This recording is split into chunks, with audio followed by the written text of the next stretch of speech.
Bonjour à tous, j'espère que vous allez bien, ici Alexis. On se retrouve pour la partie 3 de ce vlog d'Hawaï. Si vous n'avez pas vu la partie 1 et 2, je vous invite grandement à le faire pour comprendre la suite de ce voyage. Et ça se passe maintenant.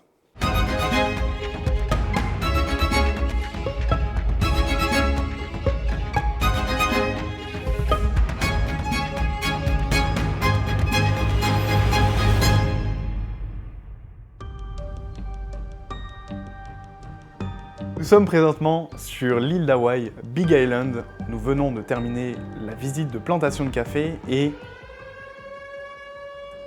le son que vous venez d'entendre est littéralement le son qu'on a entendu sur tous les téléphones à ce moment-là, une alerte tsunami.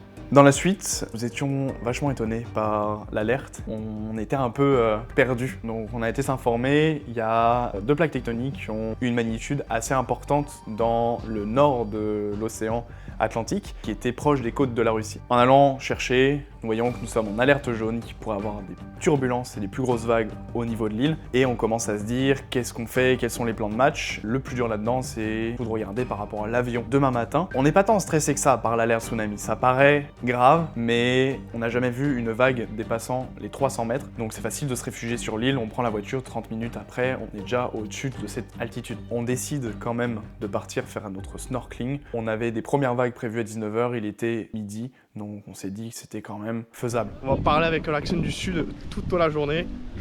J'adore ces journées-là, moi. Et plus de zouk. Et lequel? Il y en a 4. Numéro 2, numéro 3. On va dire que les Zoukouzoukous en ont marre. J'ai perdu ma coéquipière. C'est une coéquipière qui a le sable qui brûle. Et ça sort. Non, c'est pas ça. Ça rentre, on apparaît. Ah mince, je pense qu'on est mieux d'aller à gauche dans le sable qui n'est pas en perpendiculaire à mon espérance de vie. Tu vois ce que je veux dire? Ils sont loin, hein. Oh, il est banger le coin, ils vont trouver. C'est bon, on va trouver un petit coin à l'ombre. Ce petit coin me paraît l'endroit idéal pour se poser. Petit coin de sable. Ici, c'est banger, on est bien.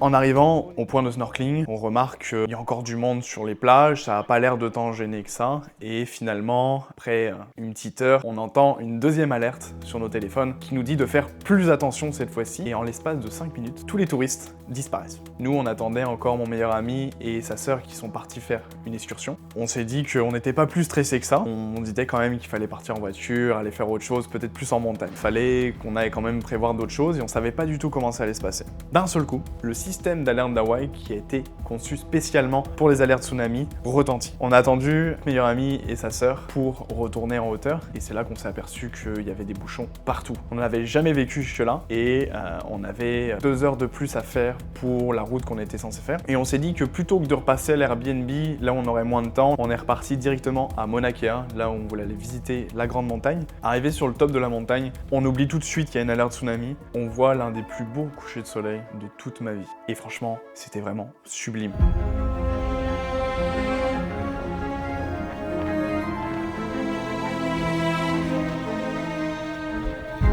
J'en ai profité pour faire 2-3 handstands, mais il y avait beaucoup de vent, il y avait beaucoup de monde, donc on n'a pas pu filmer trop cette partie-là. Le décor était juste magnifique, incroyable, et on a attendu jusqu'à la nuit tombée pour pouvoir apercevoir quelques étoiles, juste rester assis, en profiter avec mon meilleur ami. Je le répète encore, c'est vraiment un voyage qui m'a fait énormément de bien, surtout avec mon meilleur ami, où j'étais content de passer du moment avec lui, à apprécier ces moments, à partager ces moments. Je voulais me retrouver seul, mais j'ai partagé une expérience et des moments de vie que je n'échangerai pour rien au monde. Faut bien redescendre un jour. Nous décidons de rentrer au Airbnb, donc pour la dernière nuit sur l'île. On n'est pas trop inquiété, on a suivi une nouvelle, on a rassuré nos familles, nos amis, comme quoi le tsunami n'était pas proche de nous. Ça avait déjà touché quelques villes en Russie, surtout au niveau des côtes et de certaines îles.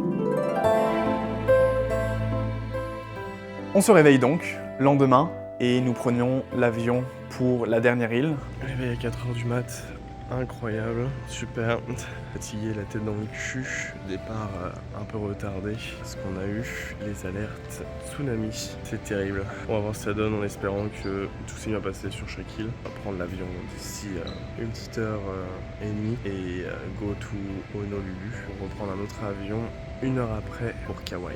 Donc là, nous quittons Big Island, on ressort de cette île grandie, on a affronté nos peurs, nos doutes, vraiment une partie du voyage où je me suis dépassé. Un peu plus apaisé aussi, c'est cette dernière partie de voyage que j'avais le plus besoin parce qu'après avoir profité pleinement, être spectateur et acteur de tout cet environnement, des émotions que j'ai vécues, j'avais besoin d'un peu de temps pour prendre du recul, profiter de la fin de ce voyage, pour mettre pleinement des réponses sur les questions que j'avais, de ma vie future, qu'est-ce que j'avais envie de faire pour plus tard. Sur l'île, il n'y a pas vraiment de grandes villes. Nous sommes vraiment sur des petits villages, il y a vraiment moins de monde, c'est beaucoup plus naturel. Il y a beaucoup plus de hiking, c'est pour ça qu'on a choisi cette île-là. Sur la première journée, on a décidé de prendre ça un peu plus chill. On est vraiment allé découvrir les petits villages, faire des petites passes à droite à gauche et on a vu des petites cascades.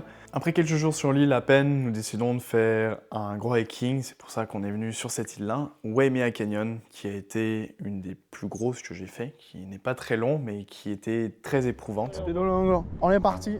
C'est bon, on peut rentrer, j'ai déjà mal au dos. On dirait Mimi Mati. Allez, Joséphine, sur le stock du sac.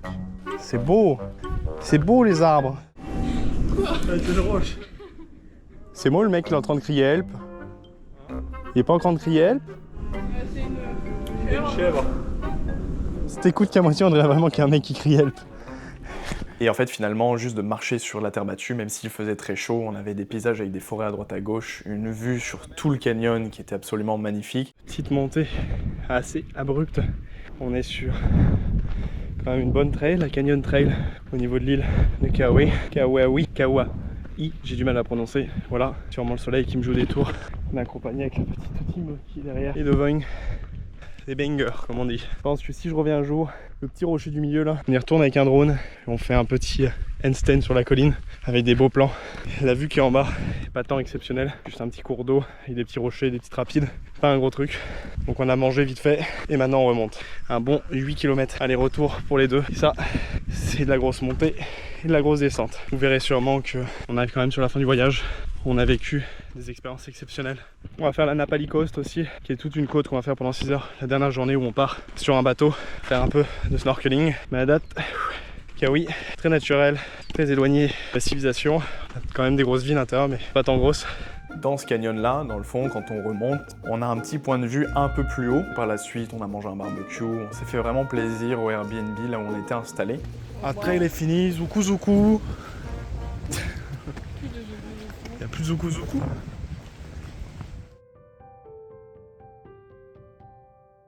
Je décide d'aller visiter un peu à droite à gauche et de prendre du temps, d'écrire, de lire mon livre. Et je remarque qu'il y a plein de choses sur lesquelles j'étais pas habitué de prendre du recul d'un certain point de vue. Je prends du recul et je me remets en question assez régulièrement dans ma vie, ce qui me fait grandir et devenir une meilleure personne. Et je le fais toujours à peu près de la même façon parce que j'ai ma façon de le faire. Et en fait, je trouvais ça super intéressant de le voir d'une autre manière. Donc la remise en question de d'autres façons différentes. Il n'y a pas qu'une seule prise de recul. Elles sont pas toutes bonnes et elles sont pas toutes mauvaises à prendre. Il faut juste savoir les comprendre, savoir les faire. J'aime me sentir vivant. Et j'aime explorer, j'aime apprendre, j'aime bouger. Ça fait partie de moi, ça fait partie de la personne que je suis et que j'ai envie d'être. J'ai envie d'être quelqu'un qui bouge, j'ai envie de quelqu'un qui s'amuse, qui profite pleinement, qui cuisine, qui chante, qui danse, qui apprend tout le temps et qui continue d'avancer.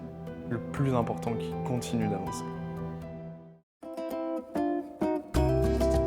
Pour la dernière journée, on décide de prendre un bateau pour aller visiter toute la Napali Coast. Donc c'est vraiment un gros temps et on arrive sur des bateaux de Zodiac la dernière journée, ce qui est vraiment incroyable. On a un capitaine qui était anciennement dans l'armée et qui adore son boulot et franchement il nous fait vivre comme un mini spectacle, hein, mais il nous fait une visite vraiment personnalisée. Il conduit dans les vagues incroyablement bien, il prend des petits jumps, puis il s'amuse entre les vagues, il met les bonnes musiques au bon moment, on est vraiment hypé dans le bateau, on est vraiment comme en train de vivre le moment. Il nous fait dans le fond toute la visite autour de la Napali Coast qui dure à peu près 2 heures, donc on se rend à différents points de vue, il nous explique l'histoire, qu'il y a certaines grottes, des gens qui sont arrivés là et tout, c'est vraiment incroyable, je vous conseille de le faire si vous allez sur Kauai. Des scènes de Pirates des Caraïbes qui a été tournées sur certaines plages qu'on n'a pas le droit d'aller parce que c'est défendu, il y a vraiment des zones où on rentre dans des petites grottes, je pensais pas que c'était aussi étroit et qu'on serait capable, mais c'est vraiment le fun, on est dedans, on visite des petites cascades, on fait le tour dans une grotte qui est ouverte et on a un caillou autour, on fait du drafting autour, vraiment c'était incroyable le petit tour en bateau. On arrive à une place où je pensais pas qu'on allait voir ça, mais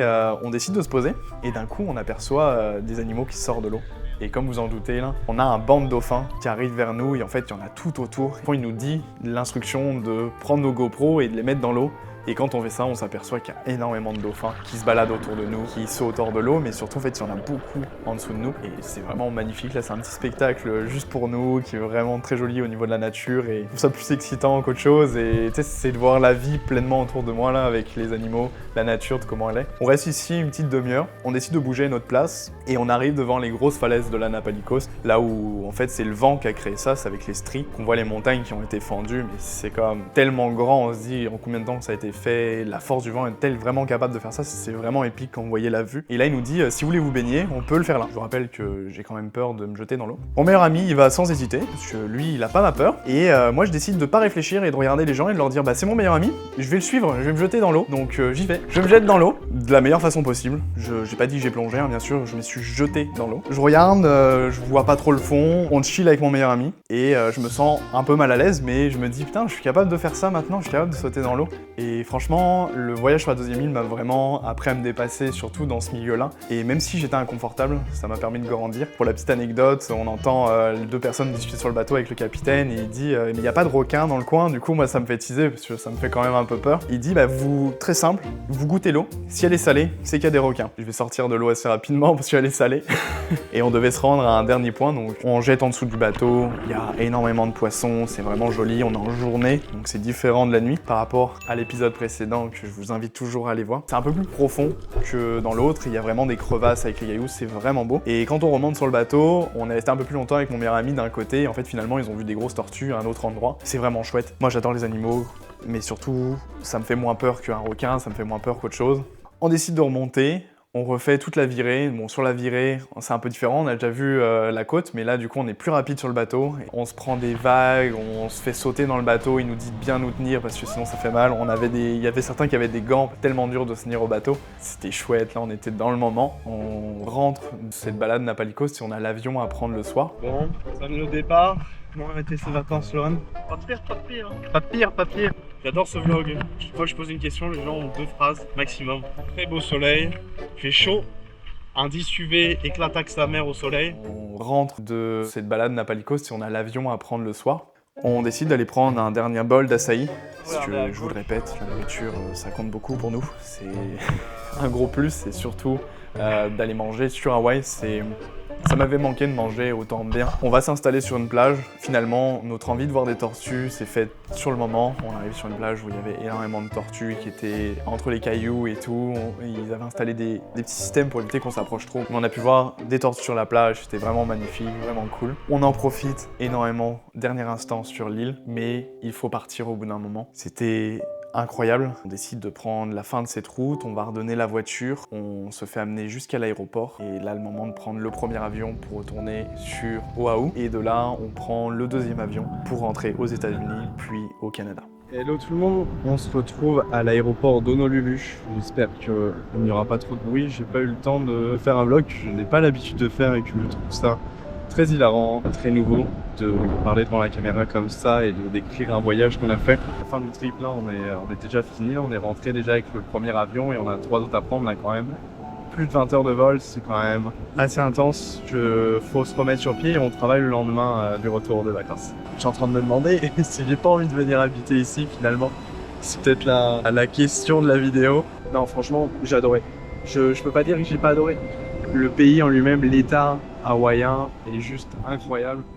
De là où ça a commencé, là où ça a terminé, je suis vraiment heureux et content d'avoir vécu ça. Un peu triste, je me sentais tellement vivant et à ma place sur Hawaï. Je me disais que j'avais plus fort que ça, j'avais des responsabilités à tenir, mais j'avais vraiment envie de rester sur l'île par rapport à comment j'étais au début du voyage, à comment je suis aujourd'hui, même à l'heure actuelle où je vous tourne la vidéo. Je me sens beaucoup plus épanoui dans ce que je fais actuellement. Sans vous mentir, c'est un voyage que je referai 1001 fois. C'est exceptionnellement beau, gratifiant à vivre et enrichissant personnellement. On se développe autant physiquement à faire des trucs tous les jours, mais là, je pense que je me suis plus développé mentalement qu'autre chose. Et je m'y suis dépassé. Donc il y a un peu de tristesse aussi de partir de cette île, partir de cet endroit, mais c'est une bonne tristesse parce que je me dis que ça m'a fait vivre énormément de choses et que j'aimerais les revivre. Donc sûrement que j'y retournerai un jour. J'en ressors complètement grandi. Je peux que remercier mon meilleur ami de m'avoir proposé ça et que remercier à moi-même d'avoir pris ce choix, d'avoir dit oui et d'être parti sans penser à autre chose. La vidéo est terminée. Je vous remercie d'avoir regardé jusqu'ici les 3 parties de ce voyage qui sont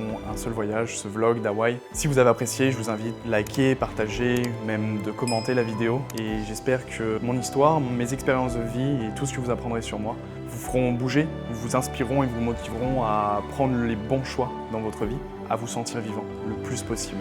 Donc sur ce, on se retrouve pour de nouvelles aventures. À la prochaine.